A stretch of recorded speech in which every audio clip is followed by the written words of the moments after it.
Welcome to opening night of the Mill Valley Film Festival.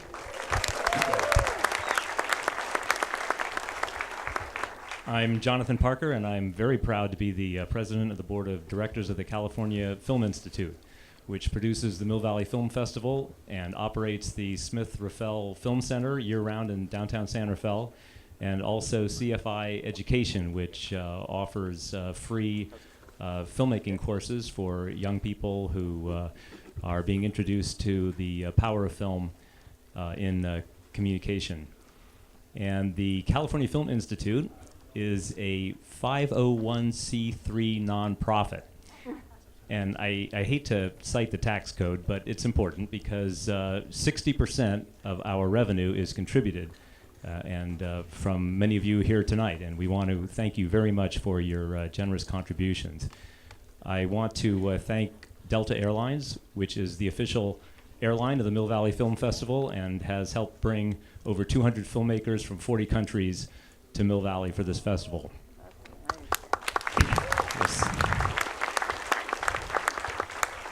I also want to thank our opening night sponsor, Wells Fargo. They have been a consistent and very consistent supporter of California Film Institute, and over the years, many years, and also many Bay Area arts organizations and nonprofits, so we thank them.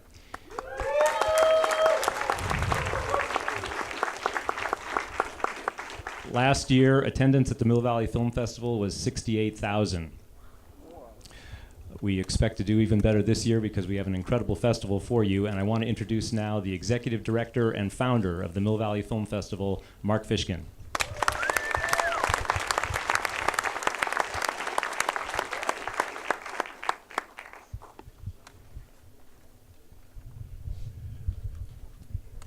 Thank you. Jonathan is just one member of our board of directors, and they are all volunteers. In addition to them, there's another 400 volunteers, 125 staff members, and many, many donors and sponsors and members that it takes to make this possible, this 11 days. So thank you so much. As you may know, that we are, even though it's not in our mission, we are dedicated to the theatrical experience. As you know, we own the Smith-Raffel Film Center, Christopher B. Smith-Raffel Film Center in San Rafael. Yes, it's one of the best venues in the United States.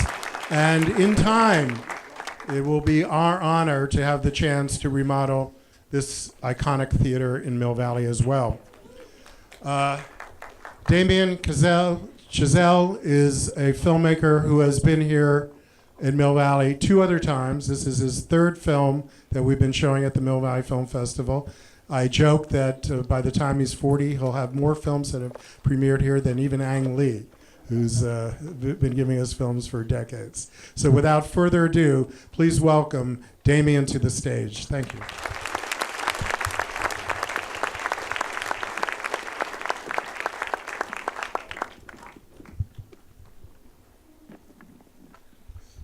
Thanks, Mark. Thank you so much, all of you, for coming. It's true. This is my 3rd time here, so I'm kind of particularly delighted to be here showing this movie tonight. The first time I was. Volume, please. Hello. Is that better? Yeah. Okay. I have to hold it close. I was saying, sorry. I'm super excited to be here tonight. The first time I was here at the Mill Valley Film Festival was with a really low budget. It was basically a student film that I had done, but it was a musical, or it was trying to be a musical, and you know, it was about, sort of, to me, the idea of trying to marry the musical and the height of the old Hollywood musicals I loved to real life, and it was the beginning of that sort of attempt on my part, and it was the first movie I did with my composer Justin Hurwitz. And so together, as soon as we were done with that movie, we started talking about doing another one, but on a bigger scale, hopefully. And so flash forward, I think, 9 or 10 years or so, and we finally got the chance to make this. So getting to make it was a dream. Getting to bring it to this festival where we were both back with that earlier film is a dream. And I just wanted to, again, thank you, Mark, and thank you to the festival for having us. And I wanted to bring out Justin Hurwitz, who I made that first movie with, and the star of this film, Emma Stone.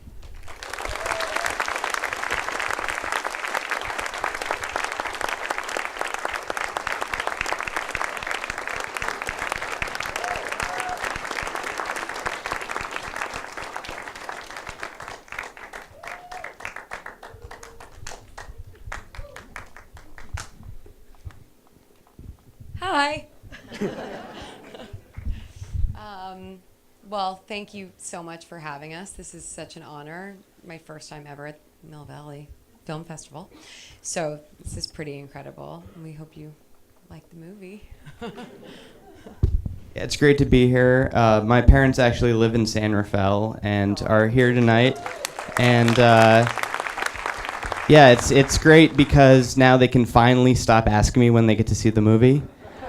Every week, when do we get to see it? When do we get to see it? And that can all end tonight. So yeah, just happy to be here, and thank you all for coming. Thank you so much. Thank you so much, everyone. Thank you. Thank you all, and we will see you at the conclusion of the film for a Q&A. Thank you. Thank you. Please welcome back Justin and Emma.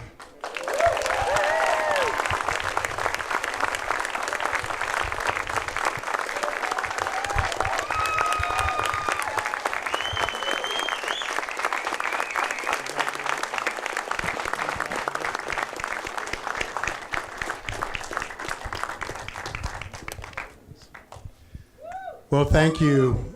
As you can tell, the audience loved the film, and I love it. I think it's one of the most exciting films I've seen in a very long time, so thank you both.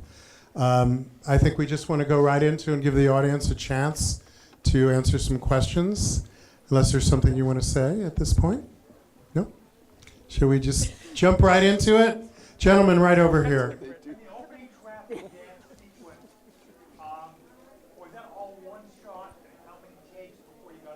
The question is, in the opening dance sequence, was that just one shot, and how many takes did it take? Yeah, it looks like one shot. It's actually 3 shots with a couple of invisible seams in it. Number of takes, it was in the 20s, I think, on each shot. It was we shut the freeway down for 2 days. It was 1 weekend, 2 days, or 1 weekend was rehearsal. The next weekend was the shoot. And we were there just all hours as long as there was daylight, shooting it over and over again. Additional questions? Yes. In the back, in the balcony? Yeah. Shout it out. That's you turning around. Yeah. I'm wondering if you guys actually wrote out the entire one-woman show and researched anything and shot anything that we'll see in the future. Did everyone hear that? Okay. So Hello? Hi. So originally there was a one-woman show in the script based on Ingrid Bergman's life. And one of the greatest things about Damien was very early on when Ryan and I came onto the movie, we talked about, we really, on a daily basis, developed the characters with him. And we realized over time that the inspiration for Mia being more personal than just Ingrid Bergman as an inspiration in her life would be effective, I think, as the reason that she stayed in LA for those 6 years. So originally the play was kind of all these different versions of Ingrid Bergman's life. And then in talking about it and kind of seeing that if we didn't really see much of the play, that maybe the audition scene would also be a bit more effective. We ended up not shooting any of the one-woman show. So there's no special feature with the one-woman show. It's sort of just, it's up to you what Mia's story is, but it's definitely personal and about her life. And if any of you are big enough fans, you will make the one-woman show and put it on YouTube. That would be great. That would be great. Yes, right here. Emma, have you always wanted to do a musical? The question is, Emma, have you always wanted to do a musical? I certainly have. When I was a kid, I am a huge fan of musical theater. So I, saw Les Mis when I was 8 on stage, and that was like, well, there we go. But I'm not really, a singer of that level. So musical theater was always kind of a tricky animal for me. But I did always love it. And then when I met Damien and Justin, I was doing cabaret. I was doing the musical cabaret, and Sally Bowles is, outside of Liza, very famously not the greatest singer or dancer in the world. And at that same time, I met Damien and Justin, and they were very kind in explaining how Mia is and how Sebastian is, which is, these kind of very natural, flawed human beings that happen to be in a musical. And so that was, that was definitely a huge draw to want to do this type of musical. Thank you. She's being modest. She was on Broadway bringing the house down for 6 months before this movie, and then 3 months. Additional Thanks, guys. questions? Yes, right here. I really take it back to kind of the golden era of musicals here, and I'm wondering about the inspirations. There's also something of the umbrellas, the cherbourg, something along those lines. Can you talk about this? The question is about the inspirations for this film, and as she's reminded of Jacques Demy's films, beautiful musicals like The Umbrellas of Cherbourg. yeah, The Umbrellas of Cherbourg and the film Jacques Demy and Michel Legrand made right after that, the Young Girls of Rochefort, are huge influences for me and Damien. Damien was the one who turned me on to them in college, so they became two of my favorite movies, and I see Umbrellas every time it plays in LA on the big screen, which is about once a year.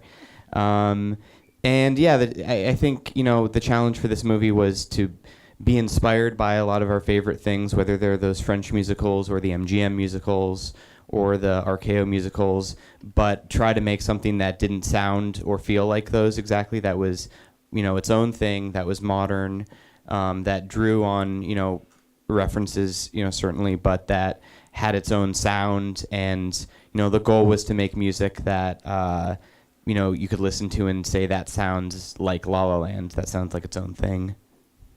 I wanted to ask you both a question because, when I grew up, when I'm dating myself, but younger, Oklahoma, Carousel, and then West Side Story, those were very contemporary, and musicals haven't been being done that much except for, Broadway recreation of that experience. What do you think makes this film so contemporary?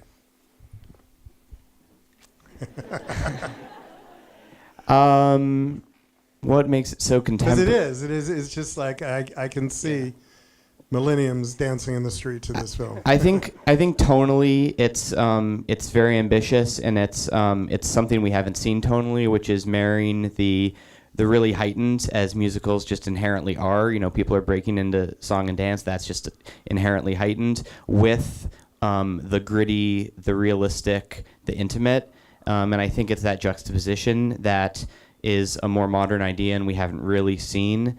The movie gets more intimate as it goes on, as it focuses in on the two characters. It starts with a couple of big production numbers, and then it gets increasingly intimate.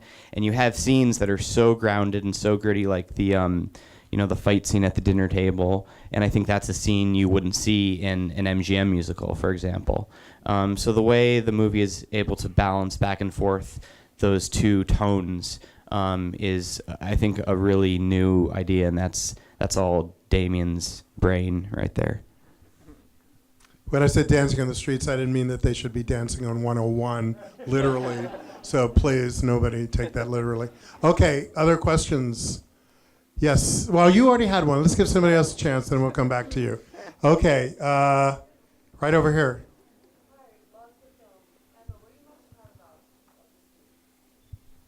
I'm sorry, what was the question?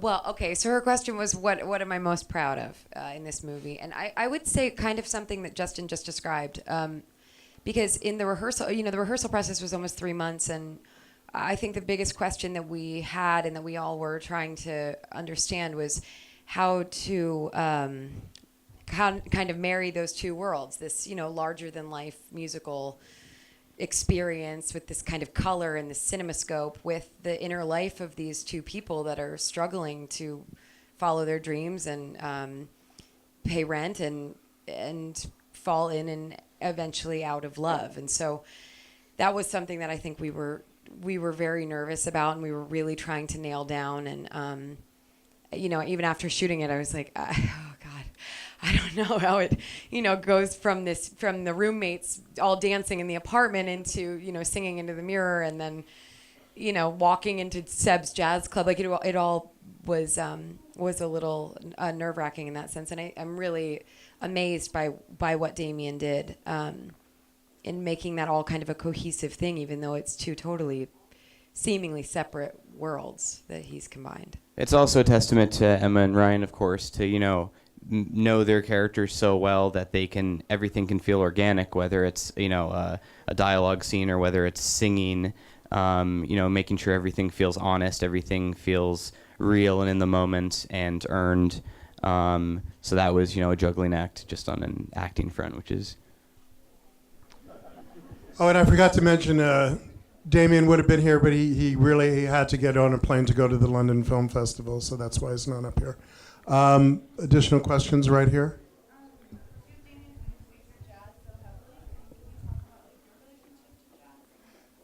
The question is about your relationship to jazz.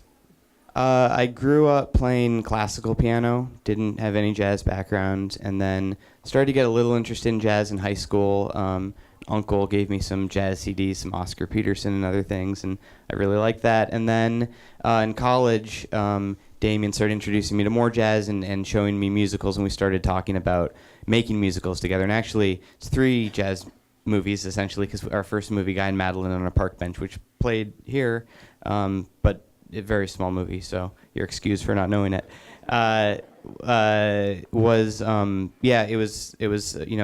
of the characters was a jazz musician, and jazz played a part in it. So I basically just started educating myself on jazz for these movies and really listening to a lot and absorbing it and learning to play it a little and compose it. And right now, if I had to listen to anything just for pleasure, or sit down at the piano and play anything for pleasure, it'd probably be on the jazz side. Okay, the gentleman in the back standing up, waving his hands. Other than what you mentioned about the one-woman script, was this mostly true to the original script, or did you start shooting and fundamentally decide to change direction on anything just because of what went on? There was no. I wouldn't say that there were any fundamental shifts. I think the story, as I read it on the, pretty much the architecture stayed exactly the same. The ending was as you see it. The opening number, all of that, flying off into space in the planetarium. That was all there. That was not improv, but we did. He did give us some license to. We really just did a lot of rehearsal on the scene stuff and on the character side of things, and we did improvise a fair amount in a lot of our scenes together, which was lucky because this was my 3rd movie with Ryan, and so we had worked together before, and we Damien gave us freedom to find some things along the way and used them if they worked and didn't if they didn't, hopefully. It was really just character stuff that ended up shifting, but no, the movie was definitely envisioned as you see it. Okay, gentleman right here. The editing was really impressive. Justin, were you involved in that? It must have been quite a process. The question was Justin involved in the process of the creation? I presume you mean early on. The editing was done by the picture editor, Tom Cross, who worked with me and Damien on Whiplash, and won an Oscar for that and did an amazing job on that movie and on this movie, of course. I was very close to the editing process, more so than a composer normally is, because we didn't have temp music on this movie. Normally when a movie's getting edited in the early cuts, the editor is putting in music from existing scores just to sort of edit to, and we didn't want to do that. We felt like the musical texture of this movie had to be its own thing from the very beginning of the early cuts. So I had an office right next door to the editing room where Damien and Tom were basically living, and I was sort of scoring it full time while they were editing it. So I got to be right there. I got to see it happen. I got to give feedback if they wanted it from me, but most importantly, from my standpoint, I got to sort of compose the score as the cut was evolving and let the score inform the cut, and cut, of course, inform the score. And there was a real back and forth during the whole editorial process, which was about 7 or 8 months leading up to the score dates. Thank you. Okay, gentleman in the back.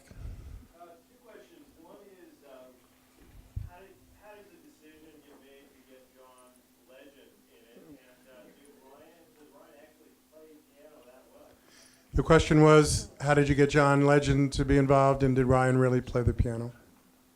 I guess it'll be Damien surrogate here. It was a casting thing, which was Damien and the producers. I think he wanted somebody who was a real musician, who could, not just speak the language, but also has experience with being creative, with towing the line between, what is artistically honest and what is selling out. And, John, obviously, he's an amazing artist and has, nothing but artistic integrity, but he knows, kind of the business and how it works. So I think that idea was very attractive. And then obviously somebody who can sing and can sing that pop song and can pull all of that off, which John, of course, did.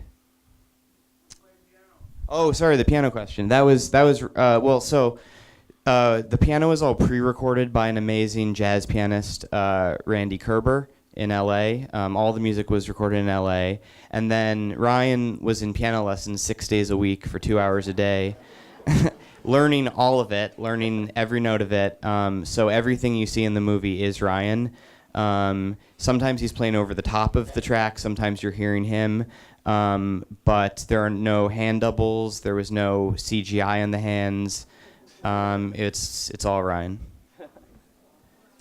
And are we going to see Emma, you, and Ryan in another film soon? God.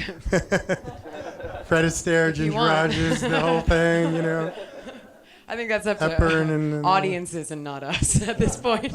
I want to thank you both for this gift. I mean, your character and Ryan's are iconic, and I think you will see that coming when the film finally is released and towards the end of the year. And Justin, you created melodies and compositions that are going to stay with not only this audience, but for people for many, many, many years to come.